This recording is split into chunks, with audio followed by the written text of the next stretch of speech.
Hello, everybody. Welcome to Sunday Afternoon Dooger. How's it going, gang?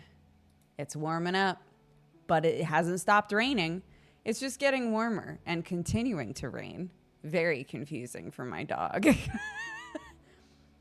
Very confusing for my dog. She's not really sure what's going on. Let me know if the music volume is okay. If it needs to go down, up, whatever. The weather said, watch this. Yeah. We were outside and now that our patio's done, my father-in-law has this huge, I don't think squeegee's the right word. It's basically like a giant windshield wiper that's on the end of like a push broom sort of thing to push the water off of the patio to help it dry quicker and also to get any debris and stuff off. So he does that every morning because it makes him happy. And I've started doing it as well because it dries really fast and then you can just walk around barefoot without getting soaked, right? So we were out and I was doing that. Squeegee is the actual term. Fantastic. So we're out, we're doing that, right? My dog is rolling around in the absolutely soaking wet grass. The sun's out. It's beautiful. It's hot. We were like, dang, absolutely. What a great day. And then it was suddenly raining. It was just raining. And I was like, why did I bother? What did I do all this for? What did I do all this for? So now here we are. As a child of a window cleaner, that is a squeegee. Fantastic. That's just UK weather. I love it. Huge fan.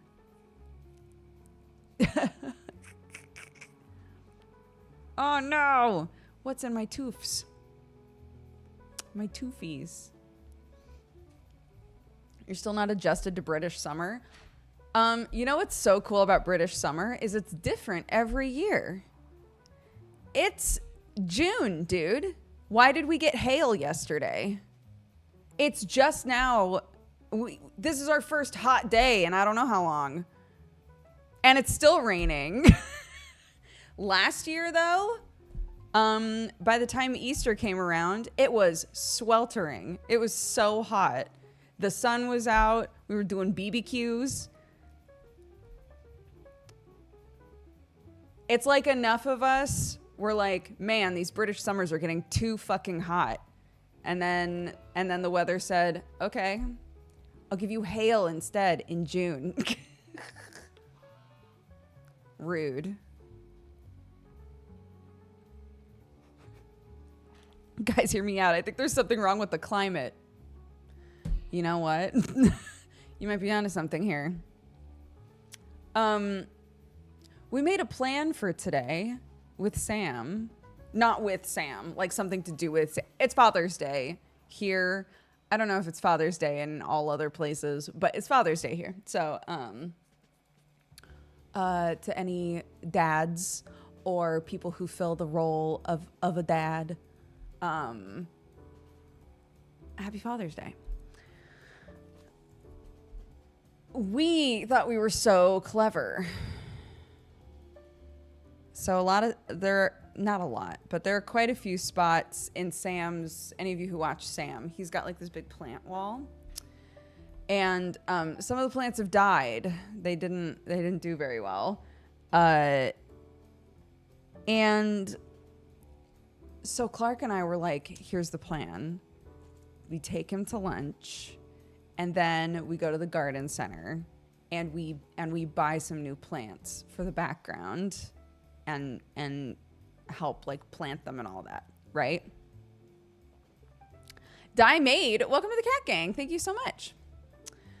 So we thought that was a cute idea, right? So right before I streamed, I was like, good morning, my love. Happy Father's Day, right?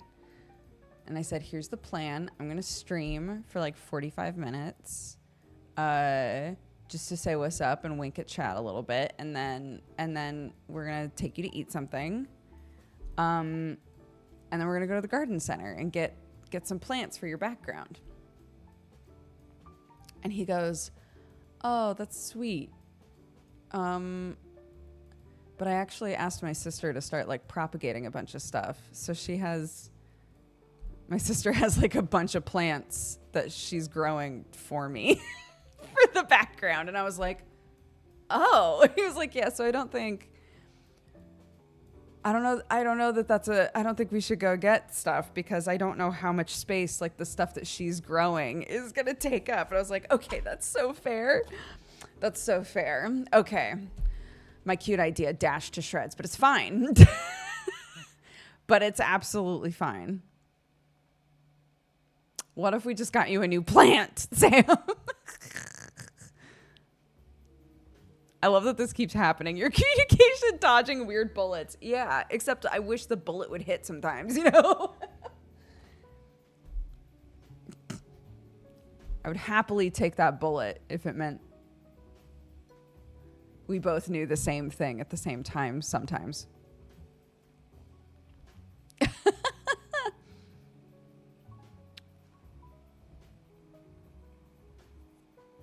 Last night we were talking about, it's funny, subathons have been coming up a lot recently. Maybe I just feel that way because on the last Geekenders, we talked about subathons and like how VTubers do subathons and things. And then Sam brought up that exact same topic, but we hadn't like discussed it and he hasn't watched the Geekenders or anything. It just like came up, right? Because he was like, yeah, once I've like got, you know, once the VTuber model is done for me from my subathon and all that, I can start thinking up like new goals to do another thing. And I was like, yeah, I've been talking about doing a thing for a while. There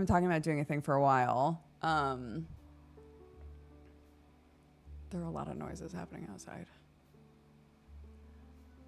But I'm not sure exactly what I would do. And he was like, what's great about VTubing is you can just have a setting on your model that's like, I'm sleeping now. Goodbye. And it made me laugh because Kelly just did a subathon and Kelly had a setting because Kelly's character's like a siren with big wings, right? So Kelly's VTuber model, when she was sleeping, just had like the body in like a wing cocoon. And I was like, what if I was going to do that, right? If I was going to do the thing where it's like, I'm sleeping now, goodbye, but stream's still on. I don't know what the mushroom would do.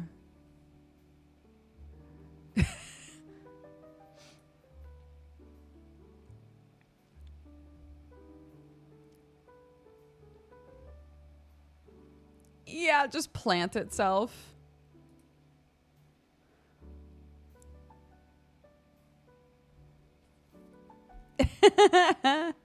Become a photorealistic picture of a mushroom. Yeah, just turn into a full mushroom. I like that. The problem with that is that's only funny to people who were there for it, right? If anybody's showing up to the subathon for the first time while the mushroom's asleep, they'll be like, what is this? What's going on here? I feel like it needs to be obvious that that's the model somehow, you know? So you're saying it's perfect. Sure. Confusing is if I was going to make a wall of like keywords, keywords for my model and the vibe, I think confusing would be on there. Googly eyes on it is good. Googly eyes on it is very good. Mm-hmm.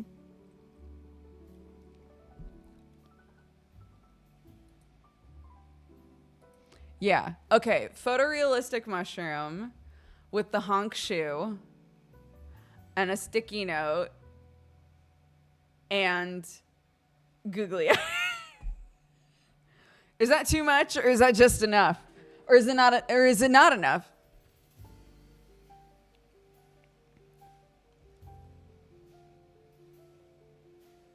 Here's my question.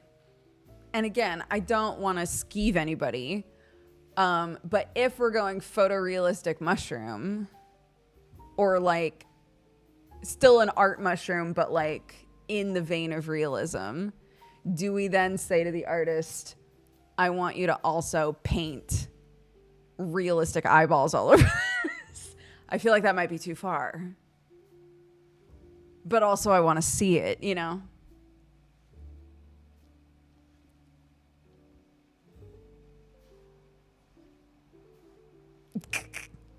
We have the in the car BRB screen. Yeah, it's true. Why not a snoozing shroom in a tent in the woods?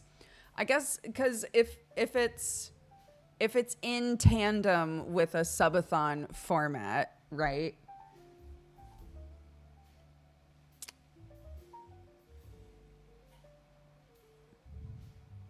What might be cute, yeah. What might be cute is almost to like fake the same thing as when somebody's doing a stream where they're like way off in the background in a bed. Like how unsettling that is. If we use the swamp, right? And then have, yeah, like a little tent off in the corner that the mushroom is sleeping in. And then like an old style TV, and do that sort of a thing, whatever it is that chat's like watching or doing while the mushroom is sleeping, have it look like there's like an abandoned old TV like in the swamp that stuff is happening on. That would be cute. I like that. I think that's yeah. This is why we workshop shit. What would I do without you guys? I think that would be fun. You have to be careful about adding too many details. There isn't much room on screen. This feels horror movie-esque. Yeah, that's okay. When I was originally like pitching this model to Sam, not that I needed to pitch the model, but like just to see, because I hadn't really talked about the idea with anybody else. His immediate reaction was like, okay, so in the sphere of VTubers, you want to be like skewed towards monster people, right? And I was like, yeah, but then it does branch from there, doesn't it? It's like there are monster people, there's goofy monster people, and there's like kind of edgelord monster people. And like I don't know where I am on there. I think I'm sort of in the middle. More goofy, definitely more goofy, but like I like to skew a little bit that way sometimes. I'm just a goofy little edgelord. Yeah, that's a shirt. Write that down.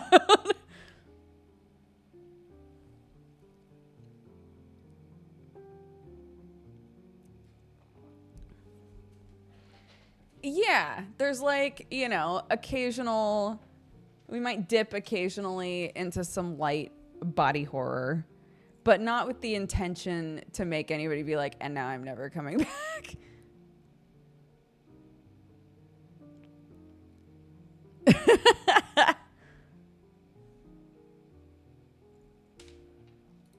Oh, yeah, it's just some light body horror.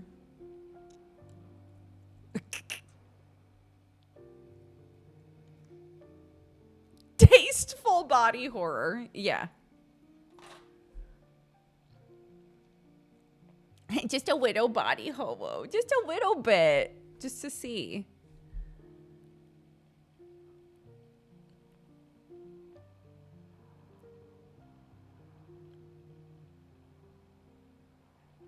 Yeah, that is the hard part, isn't it?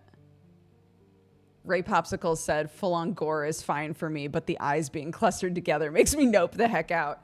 Everybody's got different stuff that's like, all of this horror shit, fine. But this thing, absolutely not, you know. The gamer grippers are mild body horror. I agree. The oversized limbs feel to me like step 0.5, right? Towards like, wait, how does this body work though?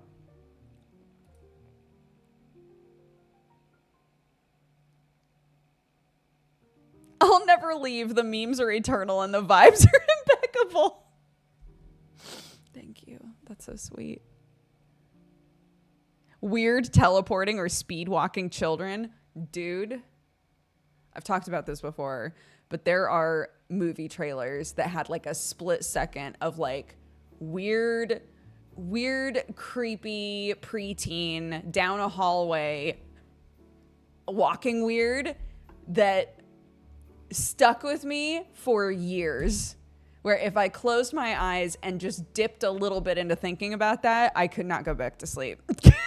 I don't know what it is. I don't know what it is about that. Yeah, like why? Just walk normal, dude.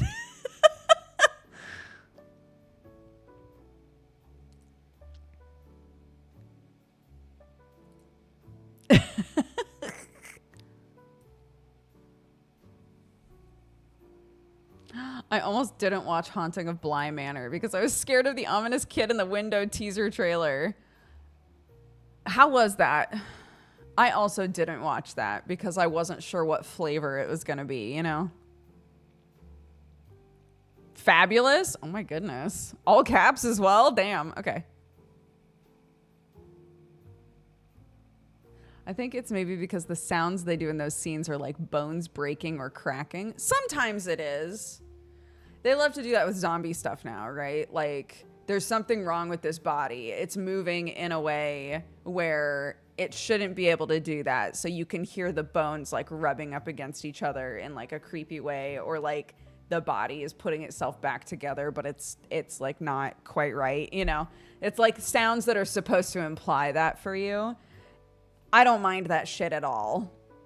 It's literally thing walking with frames taken out.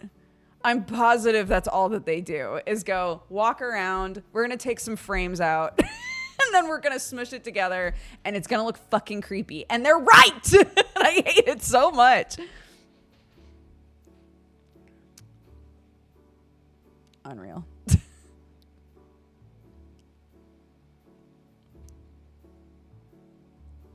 I really liked Midnight Mass. What a weird show. I never watched Hill House. Did you ever watch Mama? It sounds like your/our worst nightmare. No, I didn't.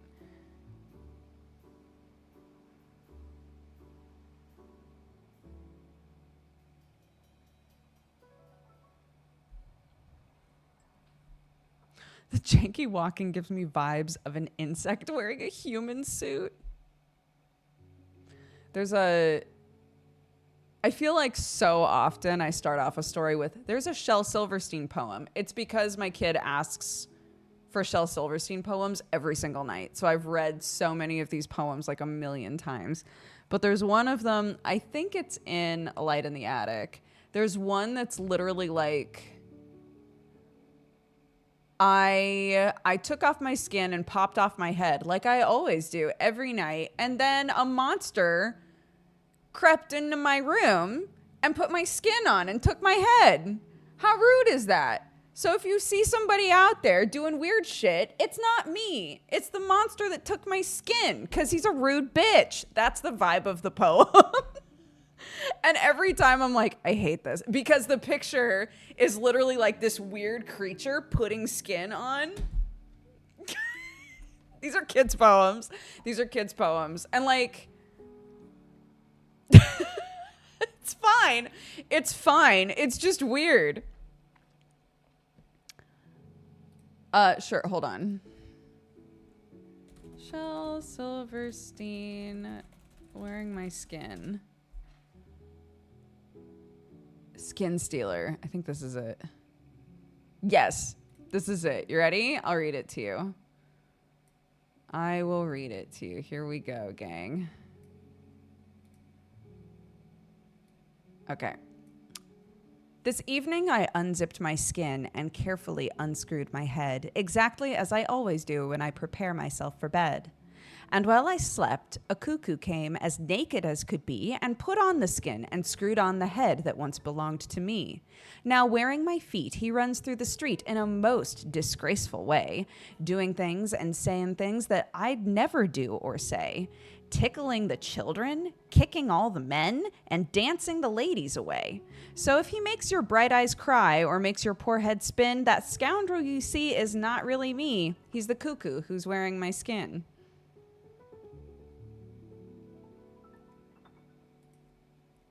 And then the picture is a monster putting skin on. Remember that part. Yeah, imagine a monster putting your skin on and screwing on your head and then going out and kicking all the men, dancing with all the women and tickling all the children and then just vanishing. Everybody's like, what was that? Yeah. Shel Silverstein exclusively makes, well, not exclusively, I shouldn't say, but like his poetry is for children. And I think something that I really appreciate about it is it's not in the same vein as like, we've read a few Roald Dahl books to Clark, and every time both Sam and I agree there are parts that we just skip or don't read because it's like child abuse and stuff is so rampant in his books, and we're like, it doesn't need to be there. It doesn't need to be there in my mind, right? In the Shel Silverstein poems, it dips into a lot of stuff that I think some people might feel is adjacent or similar to that.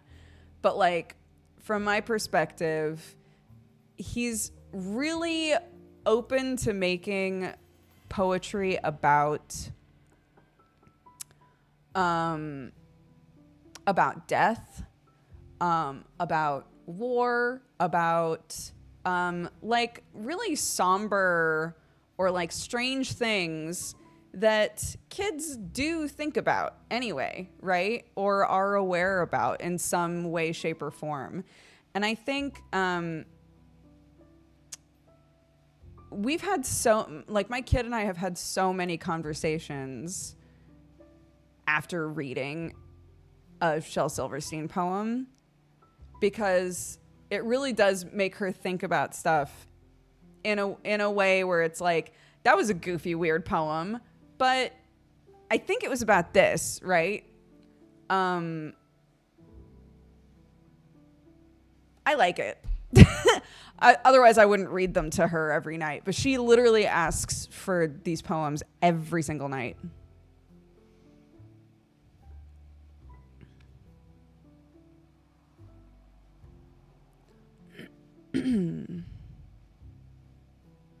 A kid isn't going to necessarily hear that and think of it like we do as well. That's also true.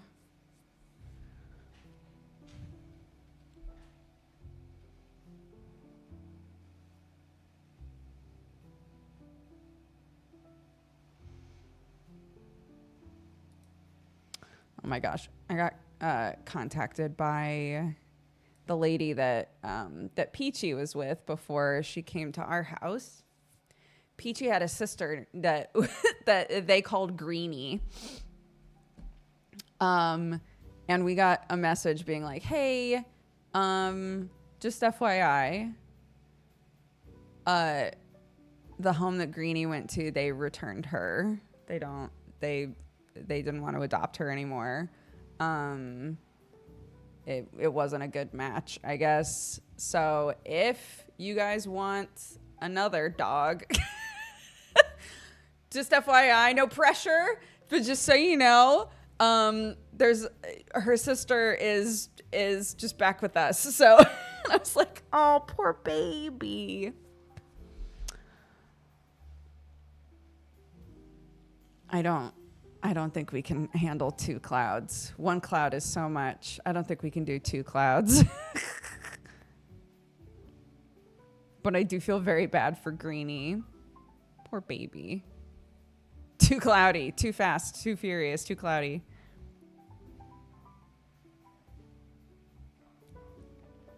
I know.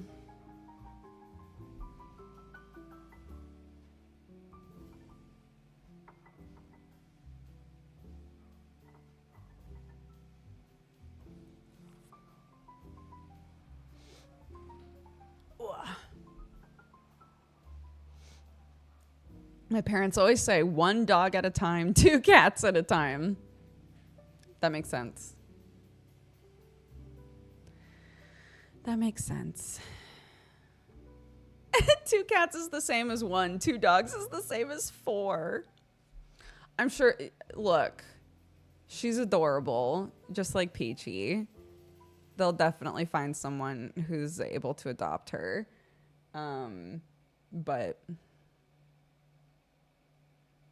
But yeah, I was like, oh. Said, yeah, the people that took her also had little kids like we do. And they couldn't get past the, like, this dog is nipping all the time stage. And I was like, I get that. I do get that. Like, Clark, the first day, the first time that she got bit by Peach was like, take her back. She's like, I don't want to get bit. I'm scared of her. Take her back, right? And it took a lot of, you know, we're not going to do that. She's part of our family now. She's a baby. She's exploring the world with her mouth. She doesn't have hands, right? It's up to us to be consistent with her, to teach her that that's not the way we want to be interacted with, right? And she's a smart dog. She'll catch on really fast, but this is, you know, something that we're just going to have to, like, keep working with, you know? And I said to her, you know, there are whole areas of the house she's not even allowed to go to. And if she's too much, if she's, like, making you feel upset or anxious or anything like that, you can always, always, always go to a different part of the house, right? Like, you don't have to be here with the dog all the time, right? Somebody has to, unless she's crated. But you know, like, it's her getting used to us, but it's also us getting used to her and learning how to interact with her. And the difference, even just in a couple of weeks of consistently being like, we're not going to play with you if you're biting, right? She really thinks about it before she bites, unless she's, like, really amped up. And if she's really amped up and you're like, she goes, oh, my bad, right? It's not perfect. She's a baby still, but she's learning so quickly. It just takes a lot of consistency, you know. Samoyeds do require a fair bit of training, for sure. Even just for the mental stimulation. Anytime she's, like, been running around, and she's still, like, you know, the answer is either, okay, she's been physically stimulated but not mentally, or she's overtired now, right? Like, we went too far. So figuring out the balance of which it is, learning how she behaves and how she thinks and all of these things. Yeah, it's been good. It's been good. Not biting so my friends don't catch the ick. My ick? When my dog bites my knees, dude. My knees poke out of all of my jeans and this dog is like, delicious. No, stop it.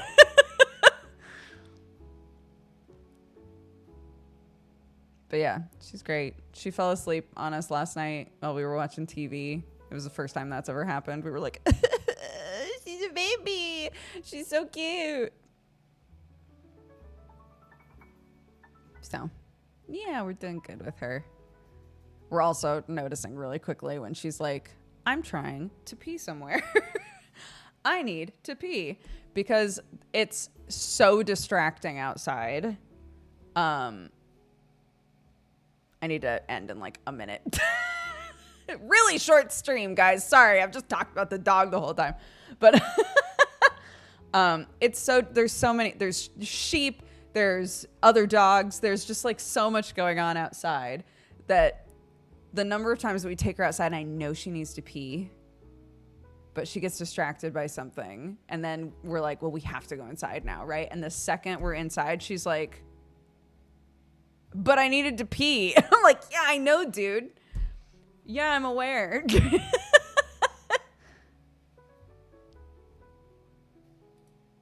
I don't know. I don't know how long Next Fest is going for.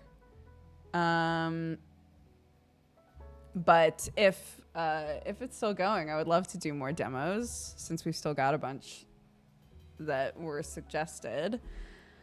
But hey,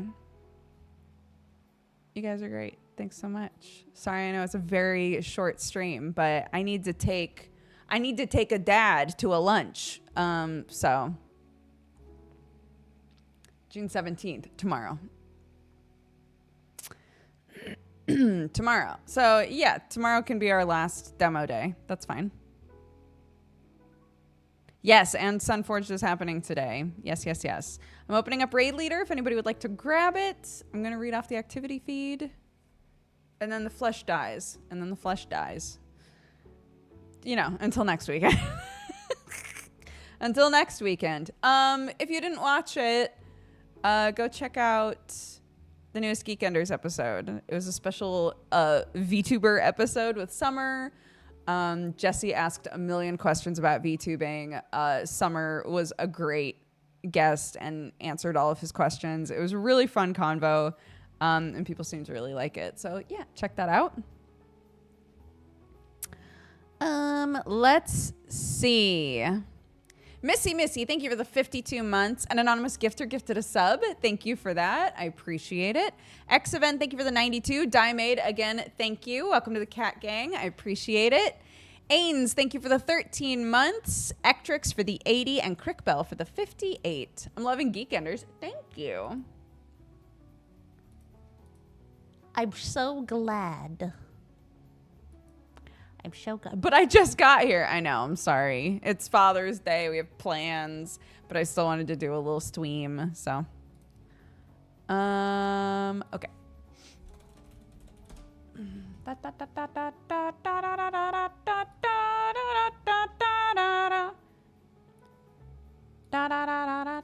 It is. It is. It's over already. But I'll be back tomorrow doing more demos. So I'll see you guys then. If you're celebrating or part of a Father's Day thing, I hope you have fun. I hope you're having a good day. I'll see you for Sunforged if you watch that. And otherwise, I'll see you tomorrow. Bye, guys. Take care of yourselves. Blah, blah, blah, blah, blah.